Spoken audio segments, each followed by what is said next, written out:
Olá, tudo bem? Olha só, meu nome é Edi Carlos Rocha, tá? Estamos aqui no nosso canal MRP Gold. Eu gostaria de trazer para você nesse vídeo de hoje uma reflexão para que você de fato possa não somente refletir, mas entender o contexto em que você está inserido.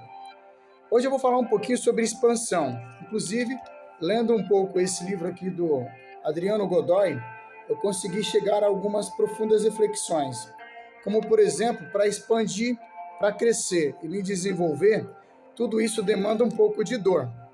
E dor, por incrível que pareça, muitas das vezes não é porque está te levando ao fracasso ou à derrota, de maneira nenhuma, tá? Inclusive, pautando um pouquinho no que ele disse aqui e algumas histórias que eu gostaria de pautar com você, e eu vou demandar em algumas delas aqui, eu quero te trazer realmente uma profunda reflexão para você se identificar e saber de fato aonde você quer chegar, qual que é o seu sonho, o seu objetivo e o seu ideal máximo, né? Lembrando uma coisa, olha só, eu tô tirando aqui pela minha própria experiência de vida, eu sei que tudo que eu tenho hoje e o que eu sou é resultado de sementes que eu plantei lá atrás. E como eu reconheço que realmente eu vivo sob lei de semeadura, eu entendo também que tudo que eu plantar, eu vou colher, seja para o meu bem ou para o meu mal. Então, eu gostaria de dizer para você que independente da forma como que você está hoje, a forma como que você se encontra, tá? Você pode sim mudar a sua trajetória. Como? Você tem que alterar as sementes que você está plantando. Porque eu vou dizer uma coisa para você.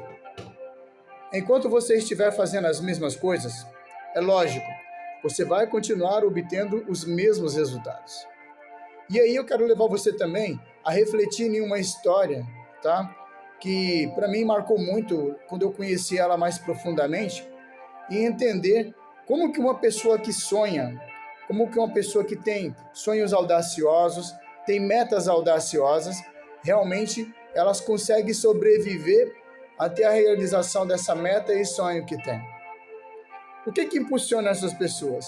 Qual é o combustível que as impulsiona a verdadeiramente realizar tudo aquilo que tem lá pela frente? E aí eu vou te passar 3 códigos sensacionais através dessa história, e eu espero que você possa assim realmente ter acesso, entendeu, a esse conteúdo de hoje e ele possa fazer uma diferença na tua vida. Eu estou falando nada mais nada menos, historicamente assim, da vida de José do Egito, tá? Não estou falando aqui de religiosidade, espero que você entenda. Eu estou falando da vida de um dos caras que, para mim, na minha concepção, foi um dos mais proativos que já pisou aqui na Terra. Proativo porque ele antecipava fatos, ele antecipava exatamente o seu sonho, ele conseguia enxergar a médio e longo prazo aonde ele queria estar. E ele sabia muito bem que se ele tivesse o foco lá no futuro, nenhum tipo de obstáculo ou barreira seria capaz de parar ele. Então, para mim, eu reconheço como um homem notável e imparável. Como assim, Ed Carlos? Sim, segundo Adriano Godoy, uma coisa que ele pauta muito aqui é que você começa a expandir desde pequeno. Só que chega um determinado momento que você estagna, ou seja, você retrai. De vez de continuar expandindo, algumas coisas, alguns obstáculos, ou até mesmo argumentos exteriores são capazes de te barrar, capazes de parar de você. Exemplo, quando você conta um sonho para alguém, quando você fala de uma meta, de um novo objetivo, você, na realidade, você é fruto do meio que você convive. Então, significa que se você não mudar a sua condição, não mudar o local que você está tendo, ou talvez mudar a sua network, né? Para você passar realmente a estar com pessoas que vão somar com você. Normalmente as pessoas que estão habituadas a te ver hoje, elas não te vê crescendo, nem muito menos tendo vitórias ou sucesso. Você entendeu?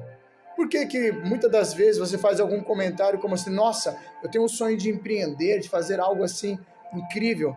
As pessoas falam, não faça isso não.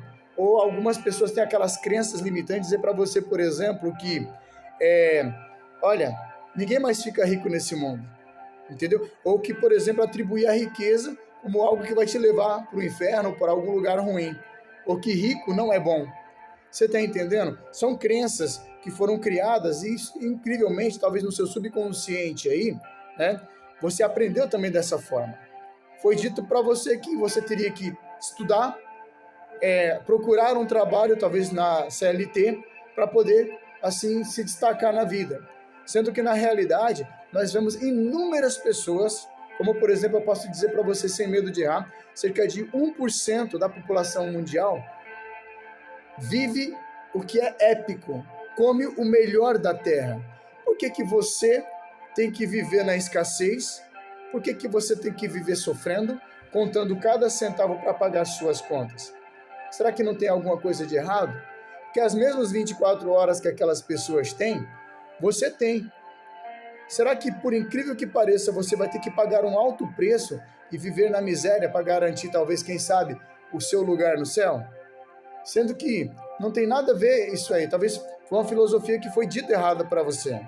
Como, por exemplo, eu, quando era bem pequeno, estava na igreja e eu vi o padre dizer bem assim: é mais fácil um camelo entrar no buraco de uma agulha do que um rico herdar o reino dos céus. Aí, na minha concepção, naquele momento materializou na minha mente que eu não poderia ser rico, senão perderia o acesso ao reino dos céus. Só que, o que acontece? Com o tempo passando, eu fui estudar. E eu procurei saber o que era de fato essa metáfora que Jesus estava falando ali. E olha só, daqui a pouco eu vou voltar de novo na história de José para você entender como que uma pessoa proativa age e reage de acordo com a sua concepção e inteligência emocional que ao longo do tempo o lapidou, criou resiliência nele e criou o quê? Um couro duro, capaz de levar pancada. Vocês estão entendendo? Então o que é que acontece? Pesquisando um pouco mais a fundo, eu descobri que em Jerusalém, que era a cidade onde Jesus estava citando, ali naquele texto, ele diz o seguinte: tinha mercadores e pessoas que viviam de um lado para o outro, transitando de cidade em cidade, levando suas especiarias, ouro, mantas, tecidos de linho fino, entendeu? Para todos os lugares, peças preciosas para vender e comercializar em algumas cidades. Em Jerusalém tinha portais enormes. Só que no meio desses portais tinha uma pequena portiola. Olha só, para pensar comigo. Uma pequena portiola. E aí eu fui parar para fazer uma análise. Inclusive eu comento isso muito com os nossos alunos aqui da MRP Gold, que eu não posso me influenciar pelo que a pessoa está me dizendo se eu não for fundo pesquisar e examinar aquilo para ver se de fato aquilo faz alguma diferença na minha vida ou vai impactar. Então eu não posso simplesmente pegar uma única tese, um único formato de palavra e aplicar para a minha vida e dizer que aquilo é tudo. Não. Então, pesquisando no fundo, eu descobri que quando dava basicamente o findar do dia no pôr do sol, fechava-se os portais grandes, que eram muito pesados. Só que quando passava o pôr do sol, normalmente vinham muitos mercadores. E eles vinham com seus camelos supercarregados de muita riqueza. O que acontece? Aquelas portiolas, elas não eram tão altas, elas eram um pouco baixas. Para pensar um pouco comigo. Então a primeira coisa que tinha que fazer, ele tinha que bater no portão, praticamente implorar para o sentinela descer e abrir aquela pequena portiola que tinha um nome de buraco da agulha. Olha só, buraco da agulha, porque ela estava no meio da porta, era como se fosse um buraco realmente, né? E ali um camelo não conseguiria passar na sua estatura normal. Aí o que ele fazia? Ele tirava primeiro toda aquela riqueza, atravessava para o outro lado do portal, e o camelo, que não tem dificuldade nenhuma, se ajoelhava para poder, com suas corcundas, passar até o final do buraco da agulha. Vocês estão entendendo o que Jesus queria dizer nesse termo? É mais fácil um camelo passar no buraco de uma agulha do que um rico herdar o reino do céu? Era exatamente o que, pessoal? A humildade, né? É você te descarregar de toda a tua riqueza, né? E ter a humildade, por exemplo, como o camelo disse, se ajoelhar e passar pelo buraco da agulha. Tá entendendo? Então, metaforicamente falando, eu atentei para aquela primeira palavra e dizer assim: eu não quero ser rico. E basicamente, como a nossa palavra ela detém um determinado poder, que vai acontecer? Sempre você vai atribuir a riqueza a algo ruim, quando na realidade não é. Porque se eu perguntar para você aqui, um exemplo, Abraão era rico? É lógico que você vai me dizer que era. Isaac era rico? Muito rico. E Jacó? Nossa, Jacó ficou tão rico que ele tinha gado, camelos, jumentas, que na época era a sua riqueza, e muitos servos e servas que o serviam. Então, por que justamente na nossa vez a gente tem que viver na escassez, viver talvez esmolando, né? E não é esse o fato. Então, eu quero trazer você agora uma reflexão, junto, amigo, sobre a questão de expandir, tá? E você entender o que é a lei da expulsão. Quando você, de fato, não se enquadra mais em determinado ambiente, você é tirado dali, entende? E levado para um ambiente de crescimento. E esse crescimento, ele é exponencial, tá? Então, o que acontece? José, como filho, ele se destacou de tal forma que se tornou o melhor filho. Ele era mentoreado pelo próprio pai. O pai dele tinha o instruído sobre todo tipo de empreendimento que ele já tinha passado. E José já sabia demandar cálculos, demandar inclusive gestão. Era ele que basicamente, por mais que fosse o mais novo, tinha uma orientação, sabia de fato como falar uma coisa ou outra. Porém, isso causou uma certa inveja por parte de seus irmãos, que até manipulou um plano para poder matá-lo. Olha só, por que queriam matá-lo? Em primeiro lugar, José era sonhador. E ele fez uma coisa que eu recomendo você não fazer, que é contar os seus sonhos, principalmente para aqueles mais próximos a você. Então, mensure o teu sonho na tua mente, escreva ele num papel, tá? Escreva mesmo. Denote seu sonho dentro de um papel, tá? E aí, você, todos os dias, dê uma lida nesse sonho que você tem. Porque José, o que ele fez? Ele contou o sonho que ele iria dominar, que ele iria governar. E normalmente para você ter governo, você precisa passar por alguns processos. E é isso que eu queria trazer para você agora, essa reflexão. Qual o processo que você precisa passar para que de fato a sua vida expanda? Para que de fato você consiga chegar a um denominador comum na tua vida? E é esse processo que eu costumo dizer, inclusive para os nossos alunos aqui na MRP Gold. Inclusive, se você ainda não tem acesso, acesse o nosso grupo de WhatsApp, que a gente compartilha de vários tipos de instruções ali. E quem sabe você até não se torna um aluno dentro da nossa metodologia. Isso vem a destravar um pouco a tua vida, dá para você um desenvolvimento muito mais aguçado e você comece realmente a enxergar lá na frente um sonho promissor. Tá bom? Você é nosso convidado, tá bom? Então, olha só, o que acontece? José contou o sonho. Os irmãos manipularam um plano. E eles, inclusive, debochavam de José, tá? Tanto é que quando José veio trazer para eles uma informação por parte do pai, de longe, eles começaram a fazer ar de deboche, né? E de desdém, dizendo, olha lá, tá vindo ali um sonhador. E um deles sugeriu o seguinte, ó, vamos fazer o seguinte, vamos jogar ele dentro aqui da cisterna, né? Vamos matá-lo e vamos ver do que se dará o seu sonho. E depois eu tenho uma nota para falar sobre essa questão de matar um sonhador, tá bom? Então veja bem, o que aconteceu? José estava se aproximando, eles articularam um plano, pegaram José à força, jogaram ele dentro de uma cisterna. Só que um pouco complacente daquela situação, um dos irmãos sugeriu, olha, tá vindo ali uns ismaelitas que compram escravos, o que vocês acham da gente vender ele como escravo? José foi, olha só, presta atenção, primeira fase, José foi jogado dentro de uma cisterna. Tirado daquela cisterna, talvez todo machucado, e foi mandado como escravo, vendido pelos seus próprios irmãos para uma comitiva de mercadores de escravos que estavam indo para o Egito. Não sei quanto tempo levou até onde ele estava para o local de origem, para onde ele iria. Eu sei que talvez demorou algum tempo. A pé, machucado, chegou ele no Egito ali. Presta atenção, gostaria de dizer para você que às vezes a fase que você está reclamando aí é exatamente a fase que está preparando você para algo muito mais promissor. Foi exatamente o que aconteceu com José. Chegando ali, Potifar, um dos governadores do Egito, se aproxima, enxerga nele alguém de boa aparência, entendeu?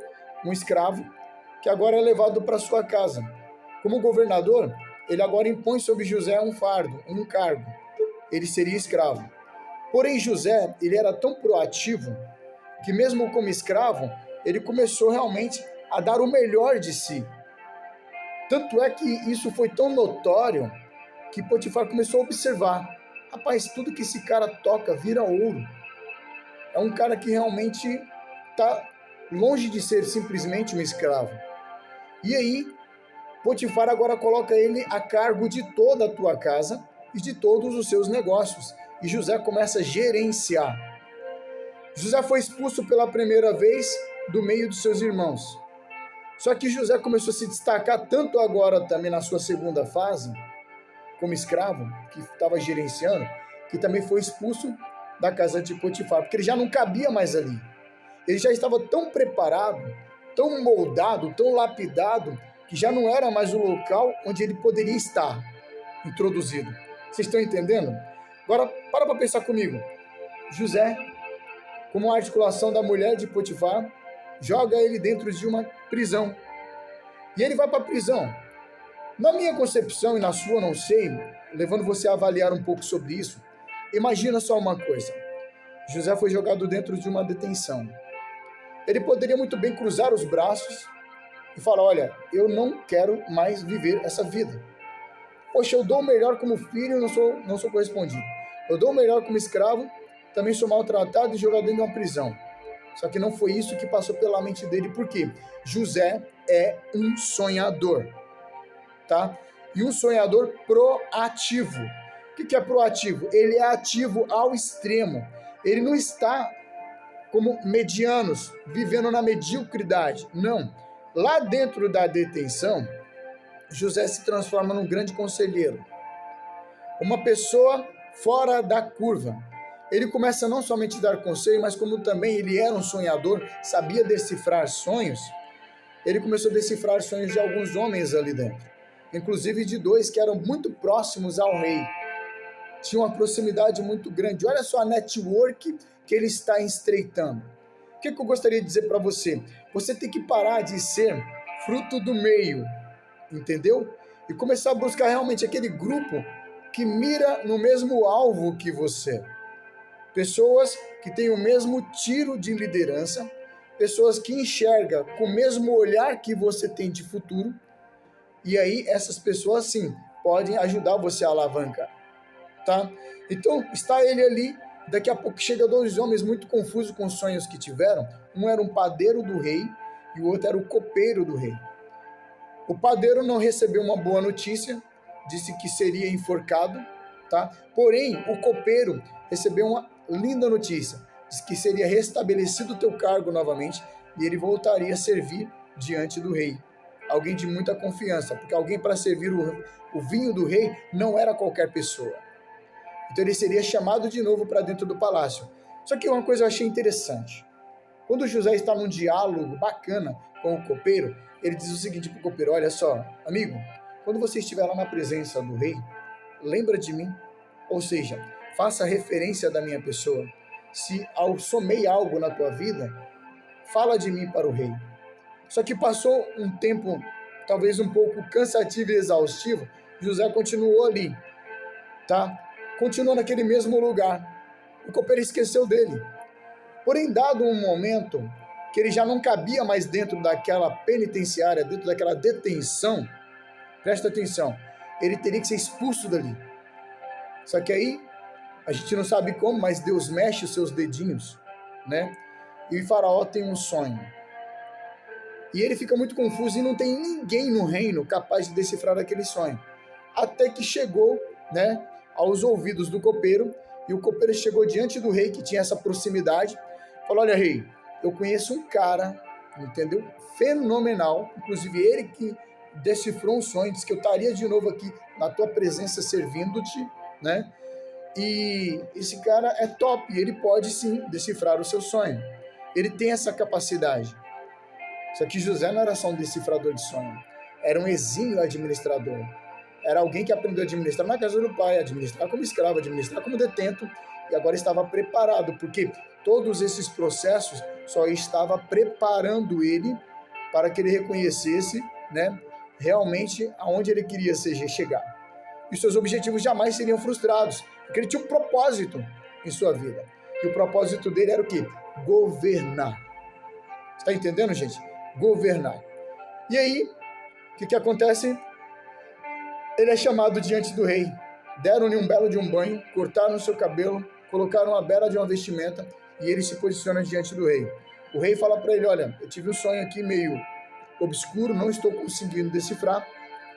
Eu queria que você me dissesse, que sonho é esse?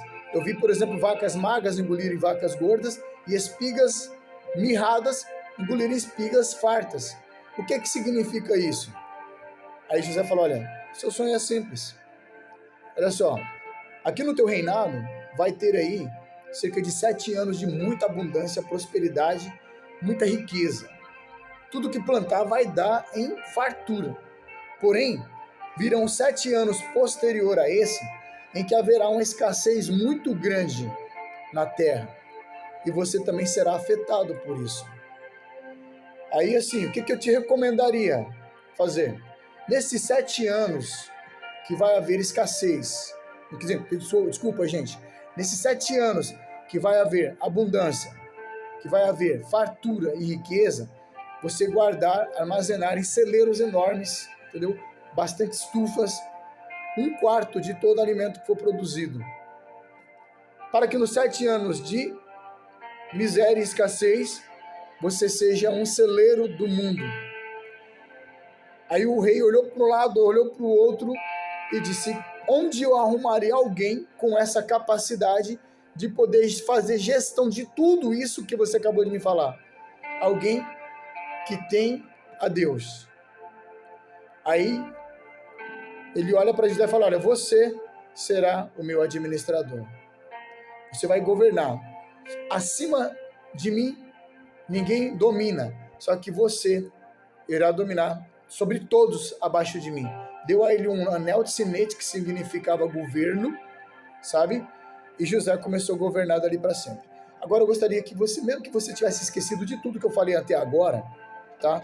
Você se lembrasse de uma coisa. Estou falando aqui para pessoas que vão empreender na vida, pessoas que querem realmente buscar a abundância, que querem se destravar, querem mudar sua mentalidade, mudar seu mindset, sabe?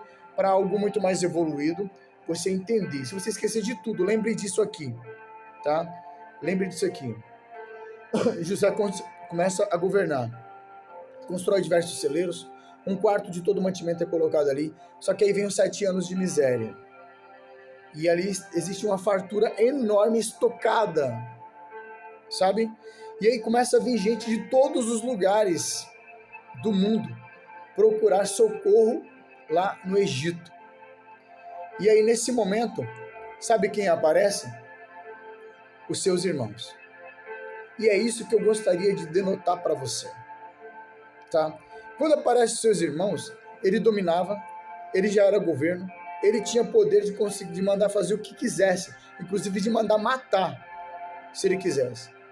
Se fosse talvez no caso de algumas pessoas que são extremamente vingativas, aquelas pessoas que passou por alguma humilhação e disse que agora eu que vou humilhar, José talvez se posicionaria assim, olha, agora vocês estão aqui, né? Tá vendo? Agora vocês estão precisando. Pessoal, mas não foi isso que aconteceu. Preste atenção. José, tá? Ele se recolhe um pouco quando ele viu seus irmãos, chora, mas ele não chorou de raiva, ele não chorou de remorso, ele não chorou de ódio e nem muito menos de vingança. Ele chorou de saudade.